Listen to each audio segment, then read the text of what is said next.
our guest speaker for today, Sreeram Vasudevan, a really good colleague, um, friend of mine. He is a senior solution architect at Ping Identity with over 2 decades of experience in IAM and cybersecurity. He's a seasoned technical leader and he has worked across multiple enterprises building IAM system from scratch to enterprise grade. He has designed a lot of IAM strategic roadmaps for many organizations. He works with customers varying from healthcare to retail to banking, finance, and he has a really strong expertise in customer identity space, agentic AI, and all modern authentication framework. So, with that, without any further delay, I would let Sriram take over this, and I look forward to a very engaging session.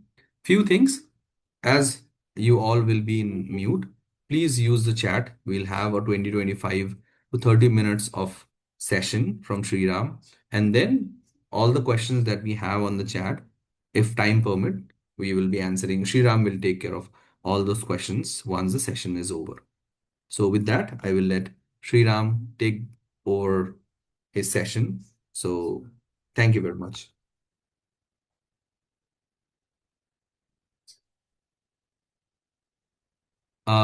You can unmute yourself, Sriram. Sri. No, you're not audible because it's muted. We can't hear you. You can please put it on the chat.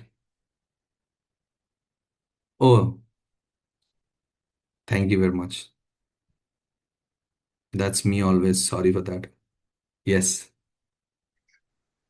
Thank you so much, Ravi.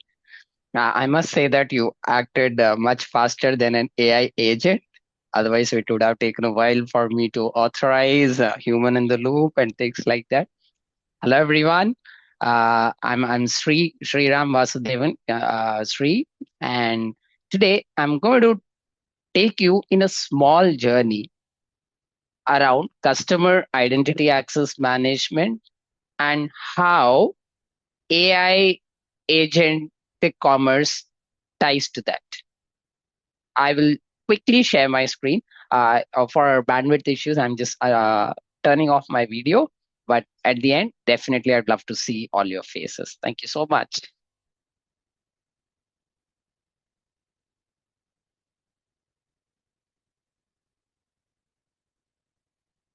Is my screen visible? Yes. A thumbs up? Okay, perfect. Thank you. Thank you, everyone. When we talk in the current era, the e-commerce is changing. We call it agentic commerce. It is changing the way customers are accessing services from businesses. The IAM tied for specific customer needs, something close to my heart, SIAM, is now having a new dimension. A new perspective is brewing in the IAM world for SIAM. And now humans and non-humans are joining hands. How to better give stronger customer experiences. Generally, if we see any digital businesses, they have the following challenges, like you really have to improve the customer acquisition by giving top grade experiences, and at the same time we need to make sure that there is decreased customer churn. So when you are gathering information about customers, you need to go for something like progressive profiling or passive verification to improve the conversion rates. And for increased customer engagement, it is absolutely essential that we give an exceptional omni-channel experience to improve the customer engagement.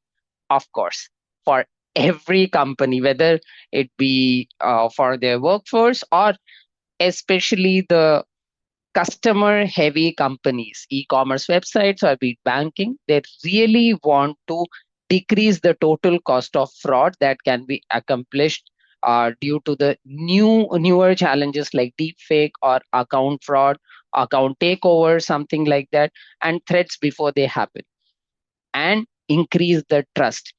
In SIAM, there is a small change from workforce IAM. It is all about trust. In workforce, employees are bound to us, bound by an employment contract, and there is an economic binding. But in SIAM world, where it is customer centric, customer is the king. Businesses really need to have ways to lure the customers, be on their side always. So, what's in there for you today?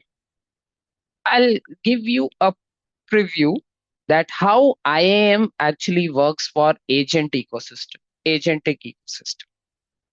What IAM solution, specifically a SIAM solution, can do for you when you have AI agents deployed in your ecosystem.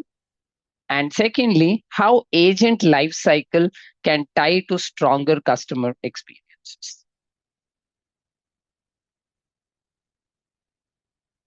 So generally, getting the customer identity right is the key. So someone browses your website as a guest, he creates an account, and he should be given a seamless profile updation, and he should be able to log in and use your services well. And in turn, he should become your loyal customer.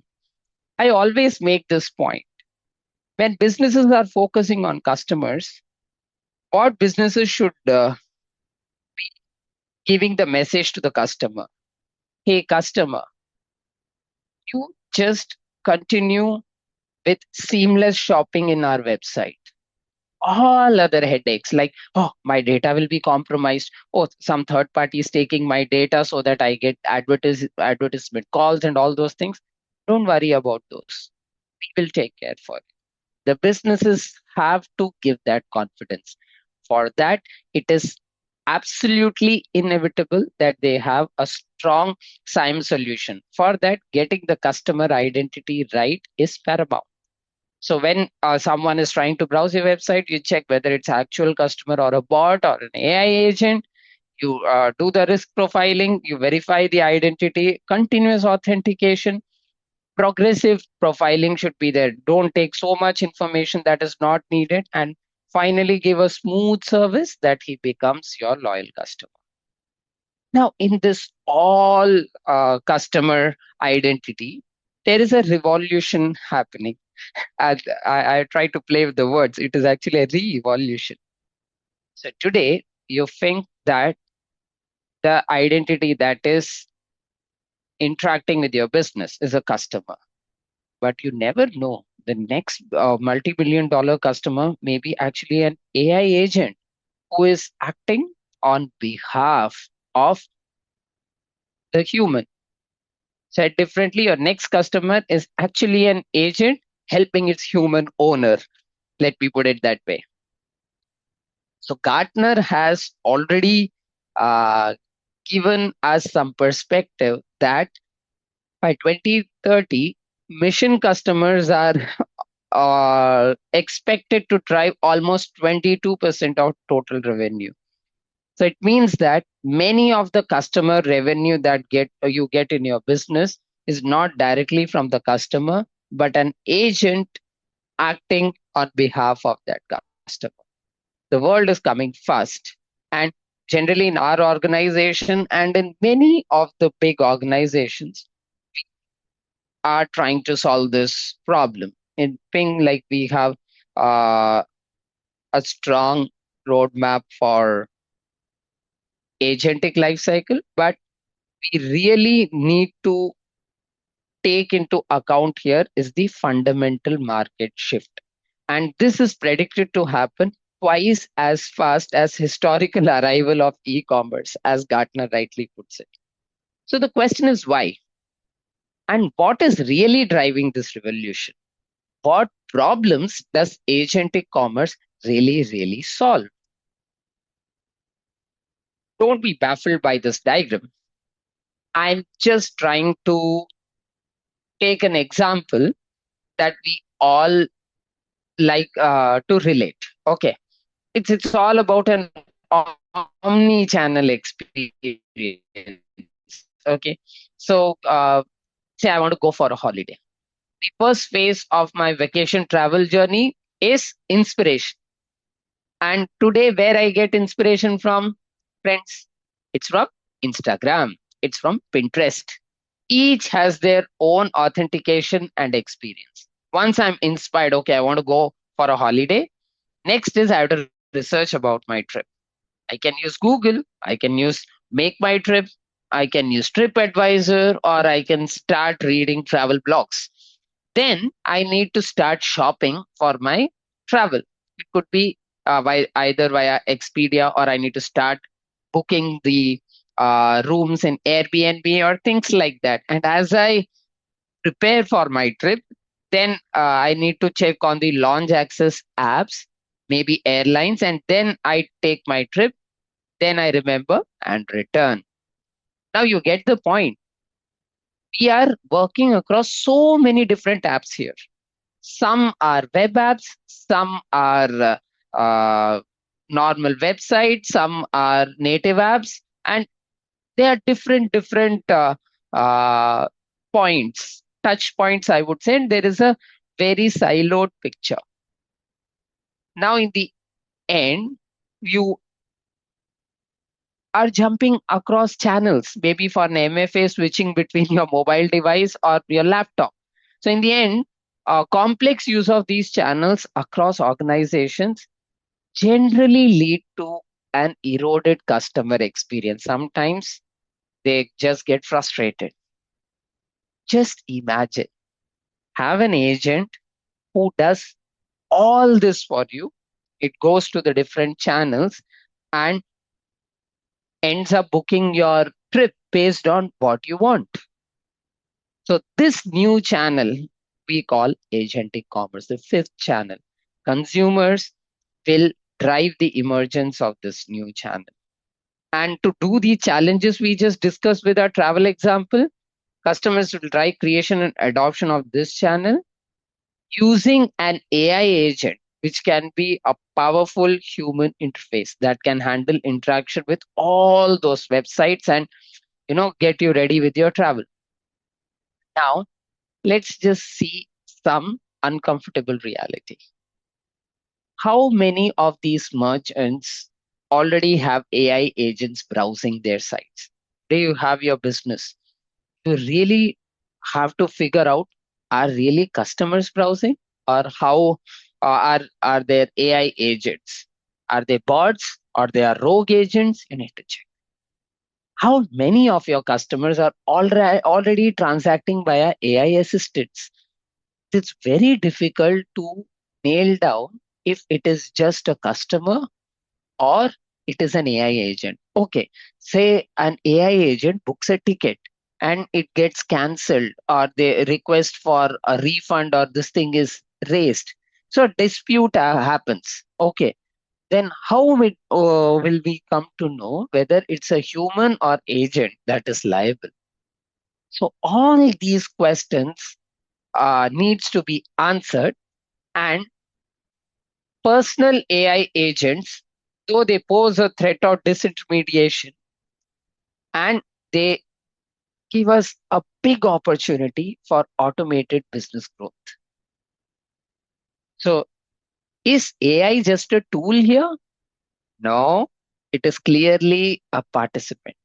AI is fundamentally shifting from a passive utility that just listens and does some basic things done on some prompts given to it, to becoming a full-fledged autonomous actor which can interact with the system on your behalf and an action, say purchase a ticket in a travel website.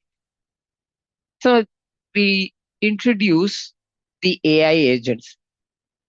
At Ping, we call it three types. Personal agent, something like your Alexa, or say your Gemini on your Android phone, or you just ask some questions and your agent is working for you. Second, this is the interesting category which many businesses tend to have. We call it a customer service agent, a digital assistant. The business's agent works for you, like a customer service agent for a mortgage advisor, or say a chatbot or something like. And third one is digital worker, which is a full-fledged autonomous agent with scope permissions and human in the loop and all, which can act autonomously. So this digital work is typically for workforce scenarios, which we will keep outside our interaction today. When I talk about personal agents, chat GPT operator or customer facing agents could be acting on behalf of customers, which are fueled by an LLM or given some rights to act. So this is just a history. I just wanted to give a picture. So all these technologies used to come as a wave, focusing on certain capability. And from an identity perspective, we want to see how much autonomy they have and governance that is needed. So when it was a rule-based engine, nothing is there. When machine learning, autonomy is very limited and governance, okay, just you need to see that things are okay because there is no rogue action that was done at that stage. When LLMs came, the autonomy became partial. They could make some decisions and governance was necessary. But with agentic AI, it is all-time high. They tend to have full autonomy, especially digital workers and some advanced digital assistants. And we need a very strong AI governance for identifying, auditing, and a human oversight is definitely needed. And let's look at some agentic commerce identity use cases. So some best practices, this you can take as something, a bracket for any agent that you are designing to be a part of an organization or do an action. Say someone, I am a e-commerce website, okay, and say I'm in Amazon, and someone is coming to buy in my portal. So first, I need to recognize if it is agent. First, I need to check, identify whether session is agentic and provide indicators and mark agentic sessions. Why it is important? Because the apps can adjust experience accordingly. We cannot give the same experience if it is a actual customer led versus something an agentic session. So we need to adjust. Then once we have recognized, okay, it's agent, then you have to identify the agents. So you provision agents with identifiers and most importantly, establish relationship of that agent with a human user. Always use delegation, not impersonation. So it's something I draw a parallel to capability maturity model, CMM levels we have heard, right?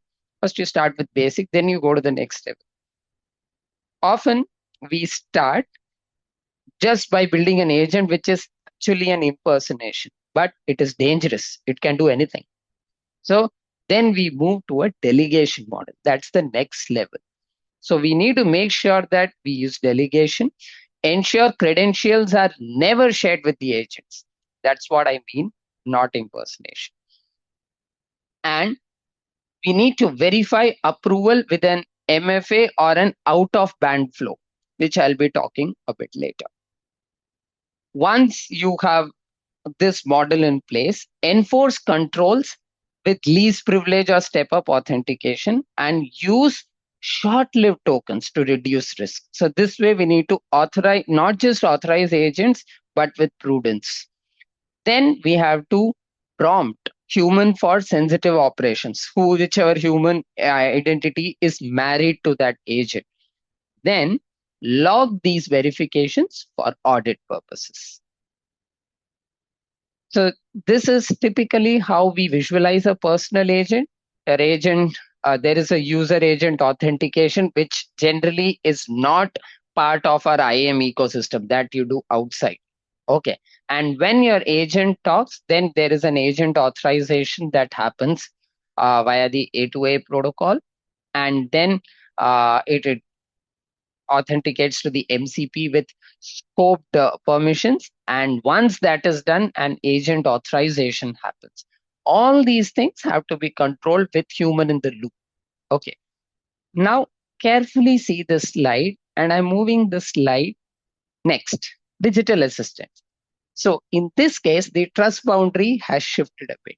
So the uh, user entity that you see, it could be your agent or it could be actually human user.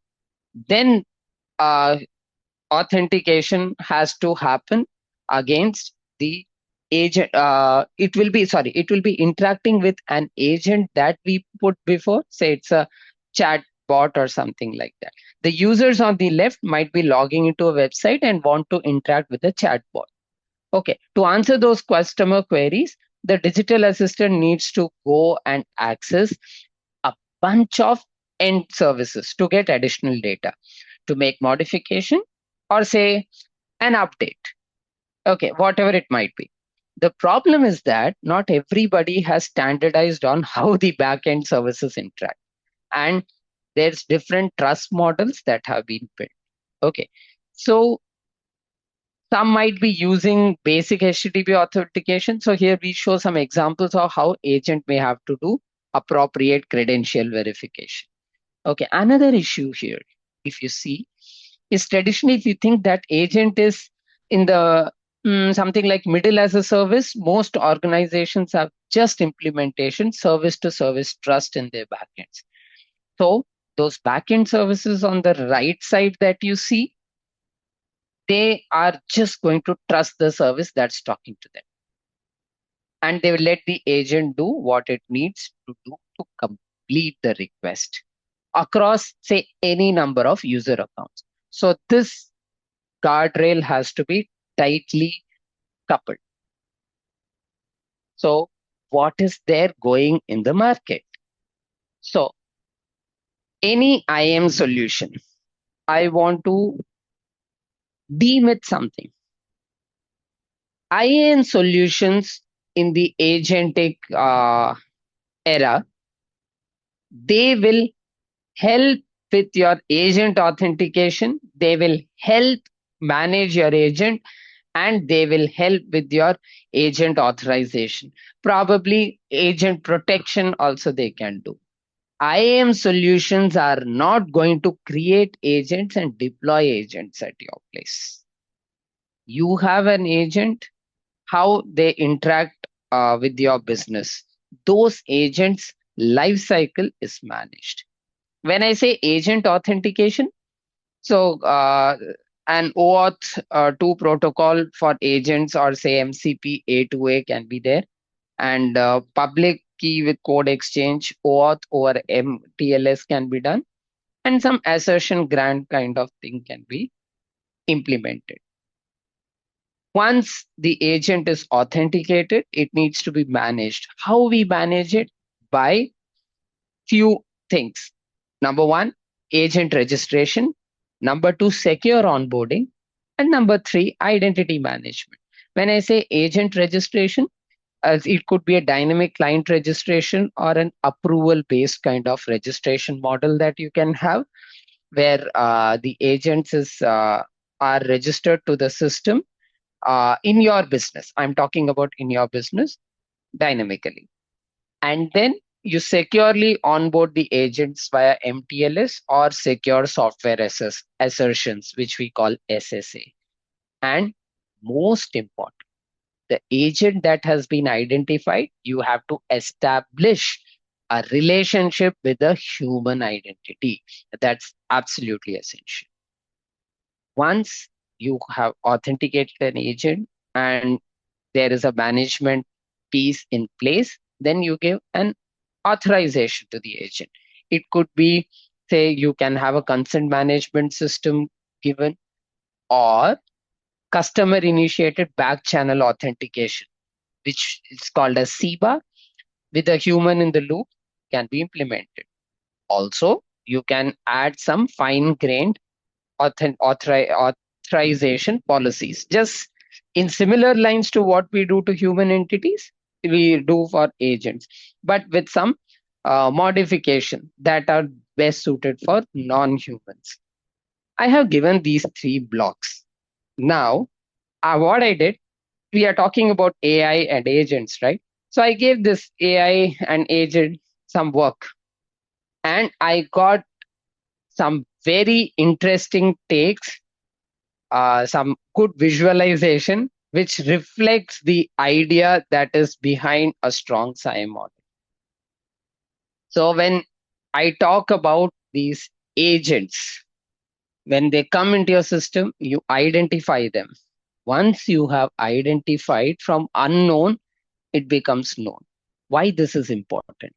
Last time, when say I showed you the first picture, right? A user tries to browse into your website. So the risk protection mechanism was if it is a bot or a human. Bot, you eliminate, human, you let them in. But AI agent, good AI agent is also an automated program. So how we differentiate between an AI agent and a bot? That is very crucial, so that you let the good AI agents come into the system. And once you identified, you authenticate based on the trust boundary that I explained. And then once the authentication is successful and you have management lifecycle in place, you authorize the agent for the right set of resources. So from unknown, the agents became now known, and after they are authorized, they become trusted. Okay, from trusted to authorized. And once you have the governance policy in place, very strong guardrails on what all those agents with scoped permissions can do in your system, what all applications they can access, what all backend services they can access, read, update, modify, interact, then they become certified agents. They are still agents, they have autonomy to think and do an action, but that is in a tightly controlled environment. So it is something like we are building a scoped swimming pool. Once the agent becomes certified, they can swim in any way they want. Okay, and there will be water splashing. We have guardrails to make sure that the water splashing doesn't happen. If it happens, it gets scoped and it is not impacting other users or other agents. Okay, that is what is the agentic trust funnel. Another interesting thing in SIAM is generally you have for a customer facing portal, you have know your customer. Now it is moving, shifting, know your agent. Okay, this is crucial and this becomes important, especially in the agent authentication and agent management part. How you distinguish between a bot and a good agent. Then you allow that good agent to interact with your system on behalf of the customer.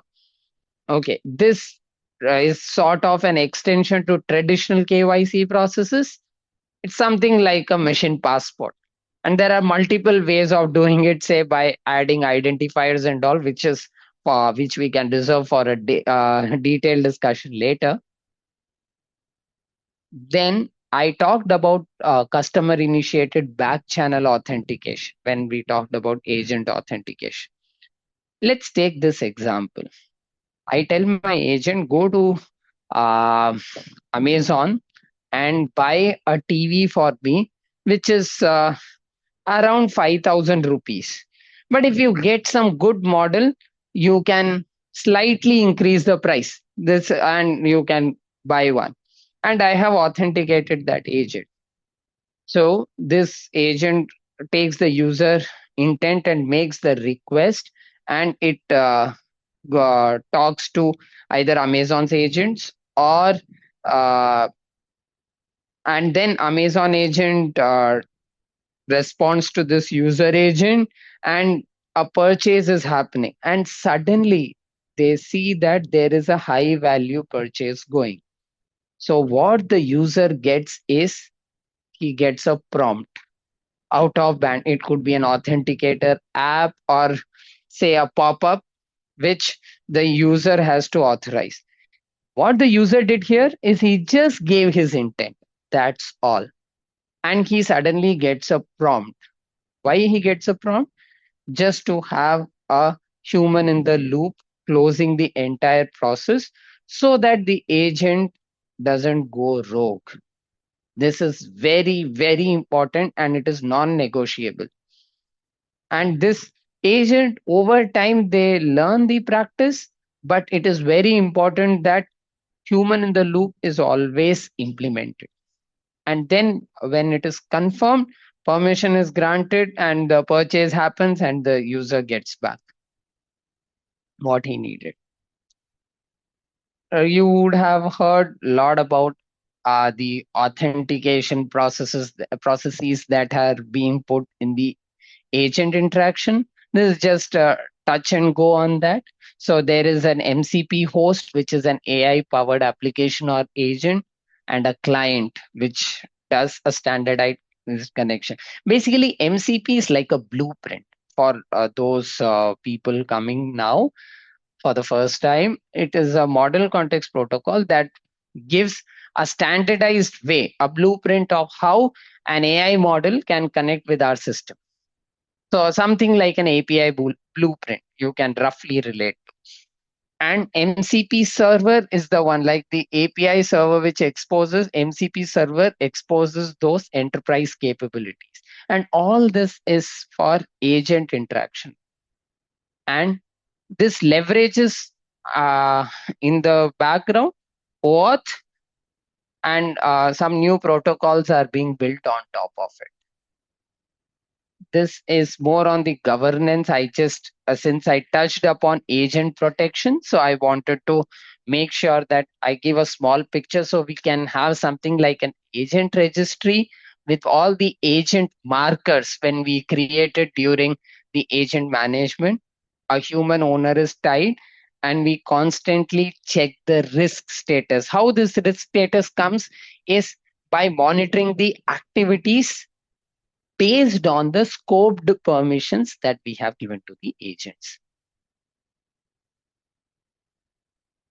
And what value it brings for commerce workflows. This is one of the things which we wanted to talk about when we said what's there in for you. So businesses have good checkout conversion, which is autonomous, and it is 24 cross 7. Okay. And underwriting and compliance for the agents in SIAM becomes crucial, where AI executes risk models very safely. Fraud prevention. When we talk about fraud prevention here, AI brings a new flavor, I would say. Like you have autonomous anomaly detection and resolution. This anomaly detection will continuously monitor the agent's behavior. When I say agent's behavior, is the accesses, the changes to the systems, and the time of access, pattern of access is noted, and it is always checked in the agent registry with the permissions. And then if anything happens, how we resolve it. When we resolve it, when we talk about resolution, it's about the guardrails we are putting in place. And then say customer care. So these agents can really give you a very good value for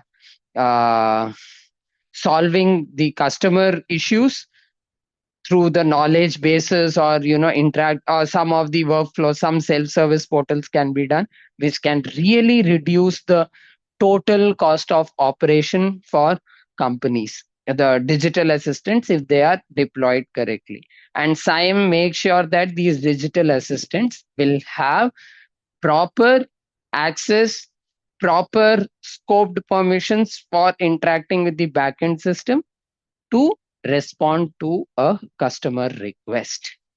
Okay, so I just wanted to give you a small preview of how you can visualize the AI agents in, say, Science Space today. This is a dummy portal where you can see a chat, right? This chat, I'm showing my intent to buy a TV. Okay. When I'm say I'm looking for a TV, it could be actually a human or it could be a personal agent who is talking. Okay.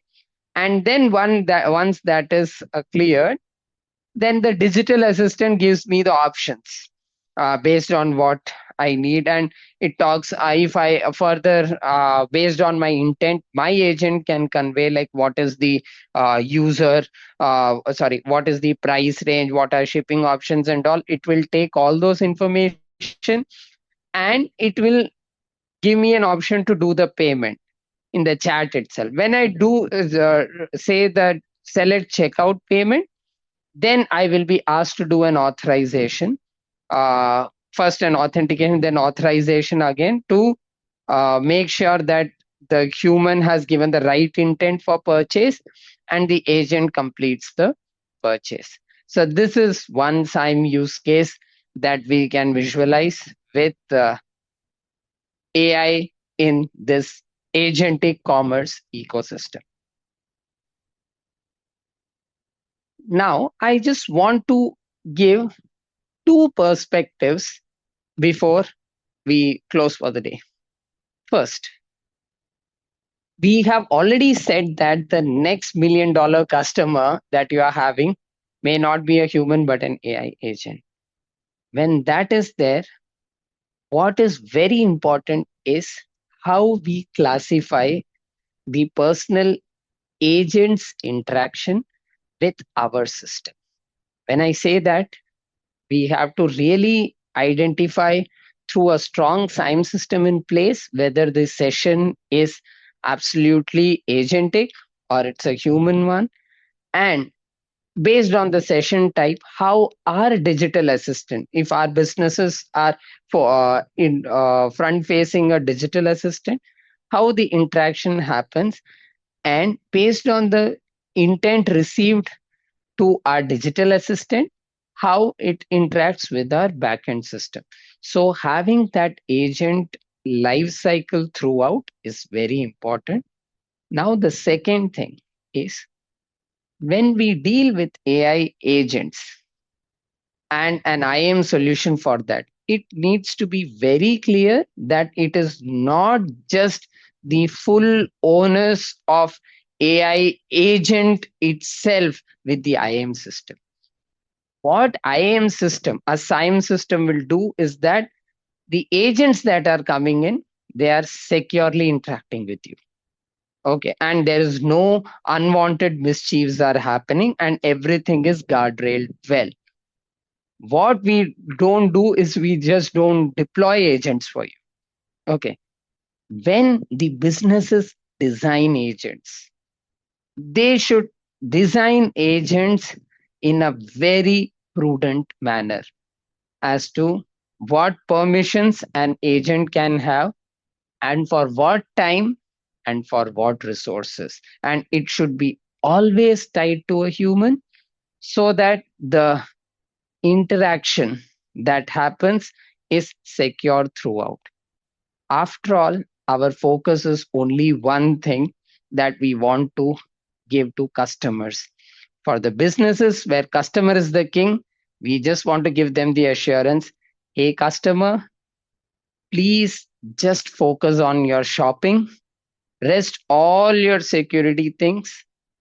Businesses assure that they will take care. For that, they leverage on a strong SIAM system. We can see a re-evolution is happening. Are we ready for it? Yes, we are, and we are building on top of it. Thank you. Thank you very much.